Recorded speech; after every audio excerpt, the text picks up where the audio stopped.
Eu sou Arthur Spirandelli e esse é mais um resumo da semana aqui com a Aquavero. Caso você seja marinheiro de primeira viagem aqui, a ideia desse programa, a ideia desse quadro, é a gente fazer um compilado sobre as principais notícias dessa última semana que acaba de se encerrar, os principais indicadores que foram divulgados, como que eles impactam a nossa visão de cenário, a nossa leitura macro aqui, e comentar um pouquinho também sobre essa semana que vai se iniciar, sobre o que esperar, quais são os principais indicadores, onde devemos focar nossas atenções para essa próxima semana.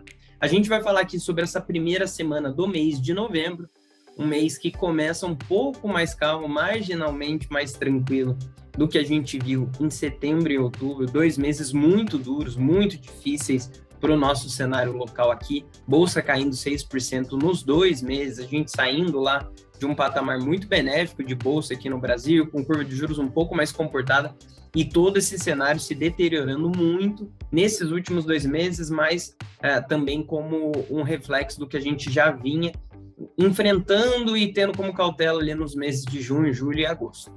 Enfim, entrando nesse começo de semana, o índice Bovespa nessa última semana, nosso principal indicador aqui de bolsa no Brasil, um índice teórico que replica as maiores empresas aqui no Brasil, ele voltou a subir após semanas consecutivas de queda, ele voltou a subir, não subiu tanto, ainda mais tendo em vista para onde ele subiu 1,28% e volta para os 104.824 pontos. Esse índice Bovespa a gente comenta toda semana. Ele começa o ano nessa casa dos 110, 115 mil pontos. A gente tem alta até a nossa máxima histórica de 131 mil pontos. E de lá para cá, o índice retorna muito, volta bastante. As nossas ações no Brasil aqui se desvalorizando muito. E esse índice Bovespa volta a beliscar os 100 mil pontos. A gente quase perde os 100 mil pontos no pior momento agora dessa crise que estamos enfrentando nos últimos meses. Nessa semana, um pouquinho menos de cautela, sem grandes novas notícias aqui contaminando o cenário. Então, o índice um pouco mais calmo, muito descontado, a tendência é realmente voltar um pouquinho, mas o pregão não foi só de altas, não foi um pregão muito tranquilo, bastante volatilidade e devemos lembrar que nessa última semana a gente teve um dia de pregão a menos, na terça-feira foi feriado de dia de finados, nós não tivemos negociações aqui no Brasil, isso nem sempre é uma coisa boa. Às vezes, nesse dia de feriado, ocorrem notícias ruins, a gente volta do feriado já tendo que corrigir os nossos mercados aqui, bastante porque lá fora não fecha. Então, essa semana, um pouco menos negativa, um pouco mais de respiro, de fôlego aqui para a nossa Bolsa Brasileira. Porém, no ano, o índice Bovespa ainda recua 11,6%. A gente já faltando um mês para encerrar o ano, praticamente, com um recuo bem expressivo nesse ano de 2021, que era esperado de ser um ano de bastante pressão positiva, né, de um índice bem mais alto para esse ano de 2021. O dólar segue em recuo, esticou bastante, a gente pode lembrar aqui com essa deterioração do cenário brasileiro, aqui o dólar esticou muito. No melhor cenário, o dólar voltou para 4,90, um patamar que a gente não via há mais de ano. E de lá para cá, esse dólar esticando bastante, trazendo todos os riscos aqui para a moeda. Chegou lá aos 5,70, praticamente 5,80 de novo, praticamente o nosso pior patamar desde o início da pandemia novamente. E agora volta um pouquinho mais, queda de 1,6% na semana, retoma ali os R$ 5,54, mais ainda, com bastante volatilidade, mas um pouco mais tranquilo. No ano, a moeda americana ainda sobe 6,8%, frente ao nosso real. A curva DI, curva de juros, a gente olha bastante aquele vértice lá de 31 de janeiro de 31, apesar de os vértices mais curtos, os intermediários estarem com muito estresse e serem as maiores preocupações hoje em dia, a gente sempre baseia ali o 31 e nessa última semana ele registrou uma queda de 40 base points, voltou ali para os 11,9%, ou seja, deixa a casa dos 12 novamente. Essa curva de juros que a gente comenta sempre também, já foi uma curva de 9, de 10, de 11, chegou a beliscar os 13, volta agora um pouquinho para trás dos 12%, com essa semana mais tranquila. Olhando lá para fora, as bolsas não enxergam o que acontece aqui no Brasil, não sofrem essa volatilidade que a gente vive por aqui e estão replicando esse cenário de retomada econômica, de abertura das economias pós-pandemia. O S&P 500 sobe 26% no ano de 2021, enquanto a nossa bolsa cai 11%. e o Nasdaq sobe 24%. As bolsas lá nos Estados Unidos seguem renovando as suas máximas históricas e voltam aqui para os seus maiores patamares. Já apagaram toda a contaminação da pandemia há muito tempo e seguem prosperando, seguem subindo bastante. Essa semana não foi diferente. Entrando nas principais notícias, comentando aqui um pouco do cenário em si, o principal ponto para essa última semana era a reunião do FONC, que é o Comitê de Política Monetária lá dos Estados Unidos, lá do Fed, que é o Banco Central dos Estados Unidos. O FONC se reuniria para determinar a taxa de juros praticada por lá. A nossa taxa Selic aqui, lembrando, ela foi ajustada para 7,75, subiu na última reunião do Copom, e a taxa de juros nos Estados Unidos era uma taxa de 0 a 0,25. Lá eles utilizam essas faixas e não um valor específico.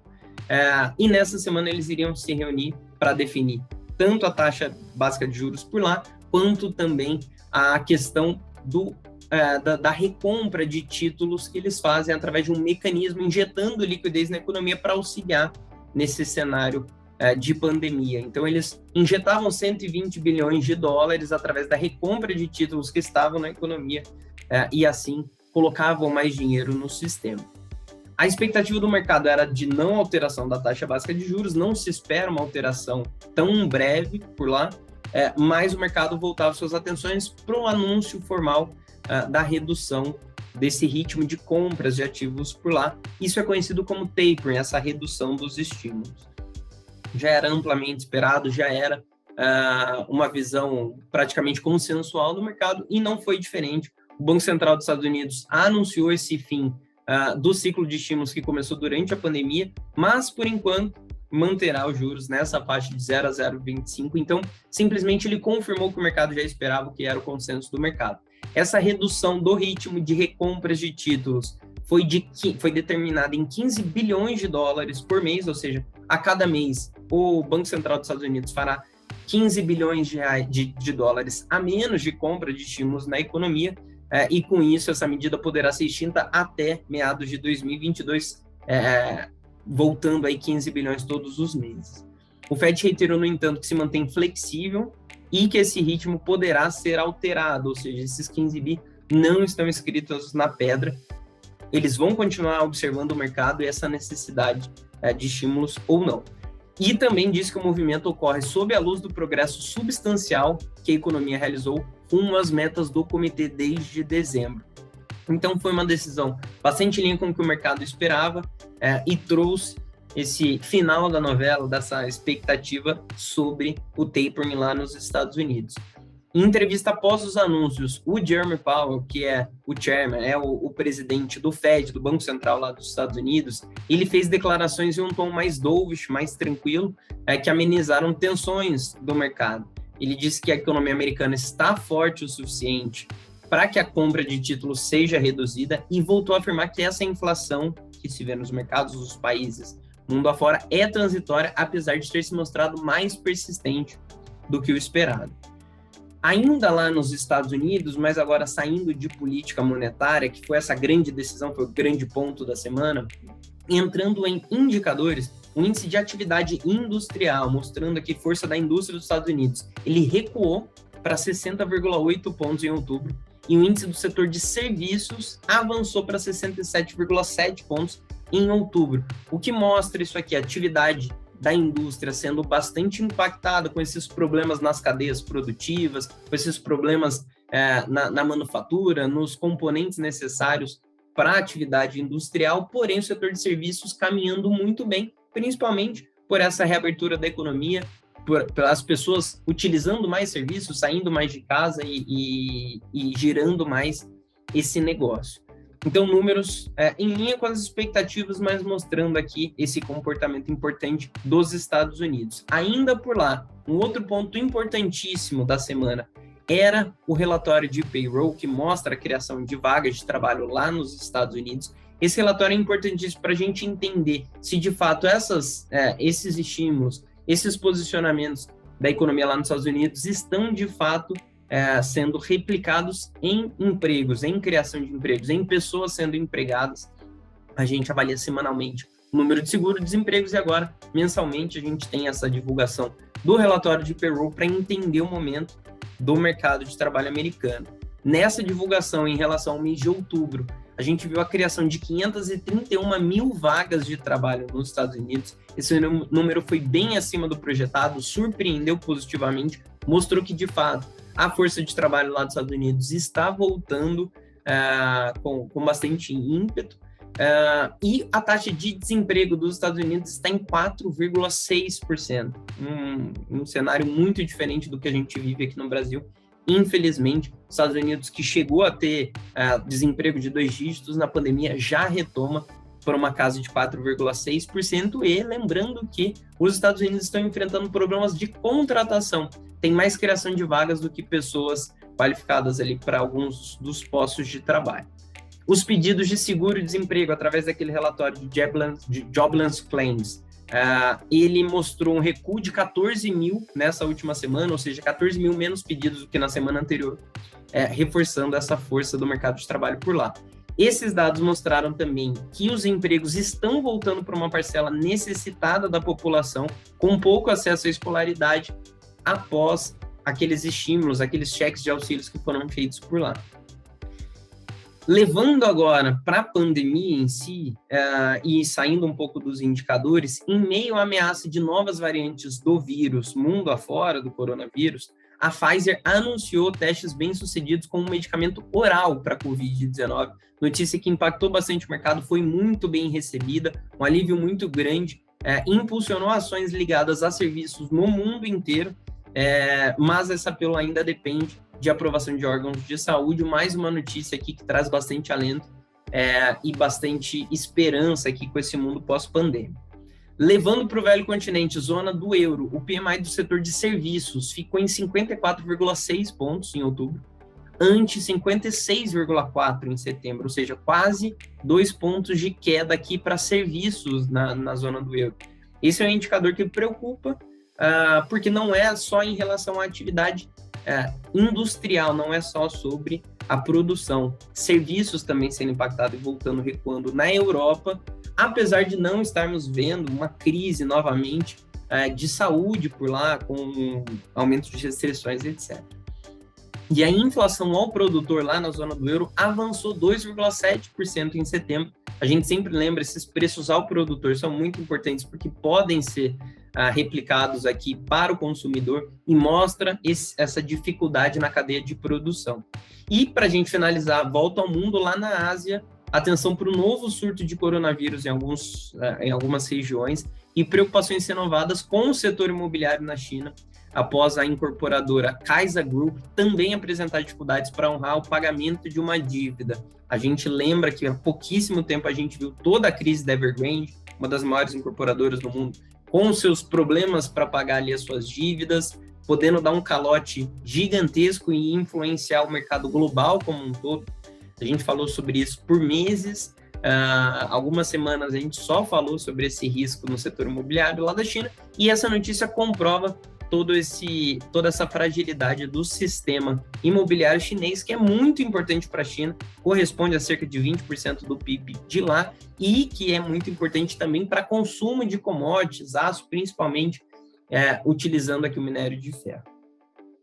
Ainda por lá na China, o PMI Caixin Market do setor de serviços avançou para 53,8 pontos em outubro, de 53,4 em setembro, mostrando serviços na China, na Ásia, com tranquilidade também avançando como esperado. Mas a atividade industrial retraiu 1,1% em setembro. Esse é um grande ponto de atenção. A China é uma das maiores importadoras de commodities do mundo, uma das maiores exportadoras de produtos, e vive esse problema de produção, esse problema de commodities, esse problema de superciclo, esse problema de vendas e de atividade por lá. Muito importante, esse é um dos dados que a gente vai continuar monitorando e noticiando vocês sobre os próximos capítulos.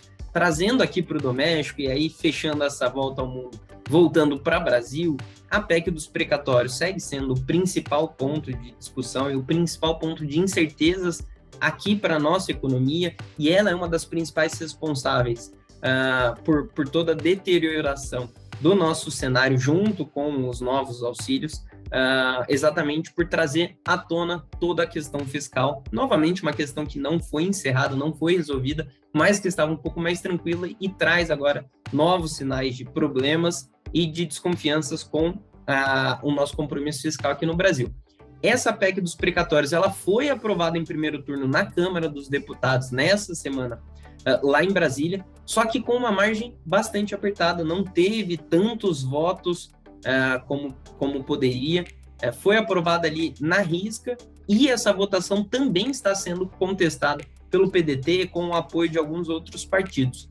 Isso porque o partido está questionando sobre a constitucionalidade da decisão, uma vez que houve uma mudança no regimento da Casa, da Câmara, para que parlamentares que estavam fora do país em missão oficial também pudessem votar de forma remota. Isso é uma coisa que não ocorre com frequência e que pode ter sido importante para essa aprovação. Além disso, segundo notícias, a PEC deve enfrentar resistência na votação em segundo turno e também no Senado. Ela não terá vida fácil, e isso pode acabar abrindo espaço para um novo plano do governo para financiar o Auxílio Brasil.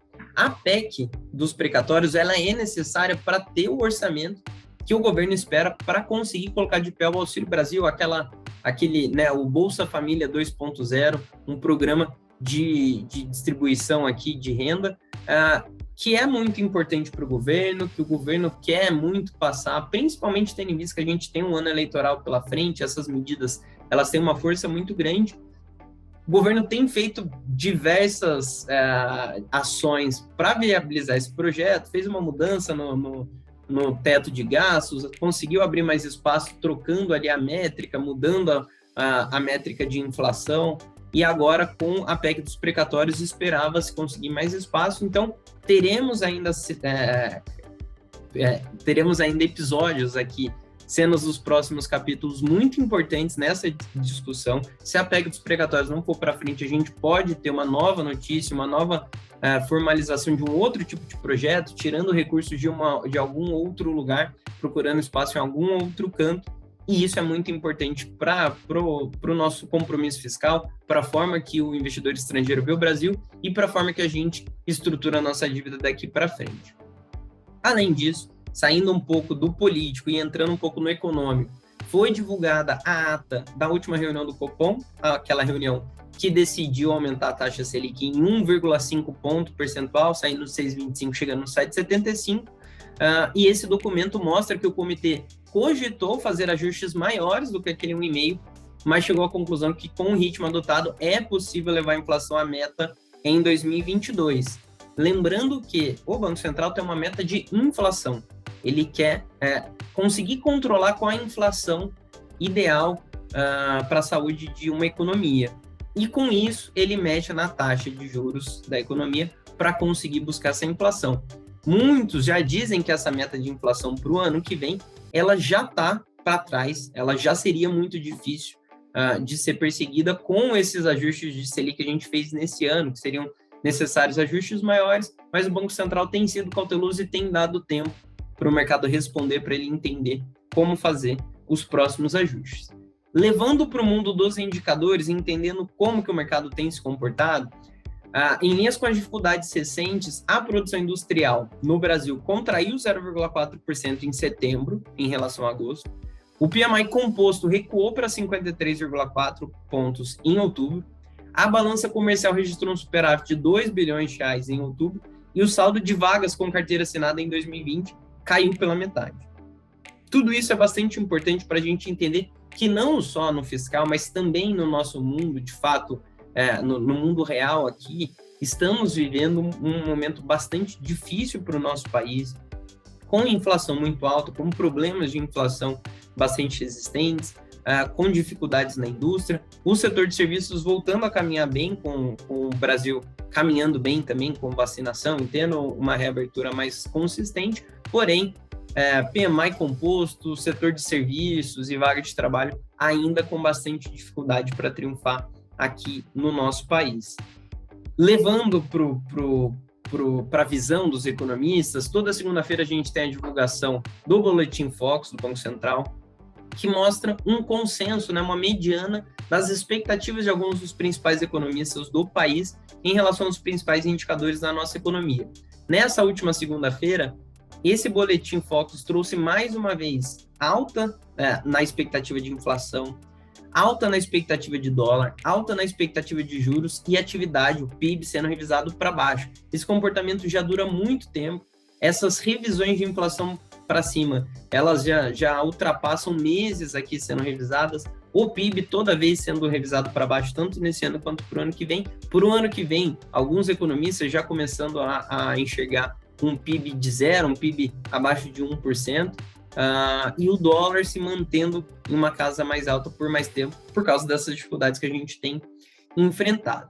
Levando para o corporativo, os papéis da Petrobras sofreram, após uma decisão da OPEP+, daquela organização dos países produtores de petróleo, de manter o aumento da produção em 400 mil barris por dia, ou seja, aumentar a produção, ter mais da commodity para ser vendida por aí.